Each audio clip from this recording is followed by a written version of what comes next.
From this iconic Chinese theater in the heart of Hollywood to a famous old-time movie industry hangout named the Formosa Cafe, Hollywood has had a fascination with the Chinese culture and the Orient since the early days of the film industry. Audiences were given this exotic glimpse of a land unknown to them. And I think it started there. Filmmaker Arthur Dong produced a film on this topic and wrote a new book called Hollywood Chinese, where he says the movie industry's fascination with the Orient, especially in the 20s, 30s, and 40s, translated into problematic, one-dimensional Chinese characters. I saw Chinese characters on screen, but they were always playing servants, coolies, laundrymen, and if they were women, they were prostitutes or servants. And white actors played lead Chinese characters. But you had the main actors in yellowface. Yellowface, meaning they actually literally yellowed up their skin. They usually slanted their eyes with prosthetics.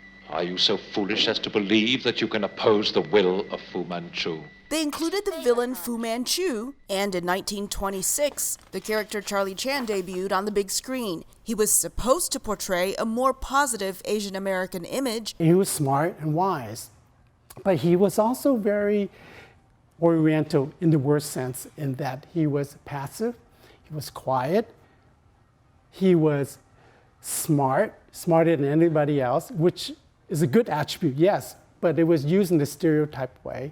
And he spoke in broken English. Caucasian characters played lead roles in the 1937 film The Good Earth, about rural Chinese farmers, even though Asian actors received parts in the film. But it's overshadowed by this yellow-face casting of the main actors.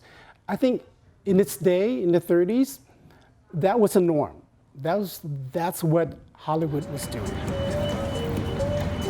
But over the decades, Asian and Chinese Americans did find work in Hollywood, and a few earned a star on the Hollywood Walk of Fame.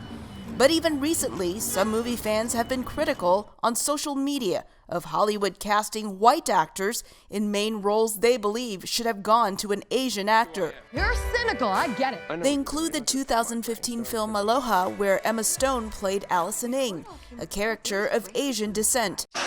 But in 2018, Crazy Rich Asians hit the big screen.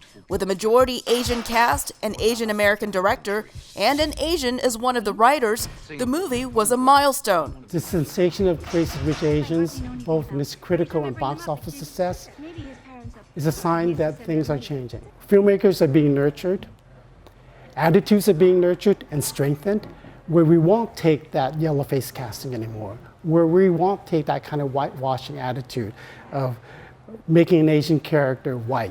Technology is also opening doors for Asian Americans to tell stories on their own terms. We have so many more platforms, right? There's the Netflixes, there is the Amazon Primes and the Hulus. With Asian Americans being the fastest growing racial group in the U.S., a new generation of Asian American artists can use the different digital platforms to tell stories without being boxed in to a stereotype. Elizabeth Lee, VOA News, Los Angeles.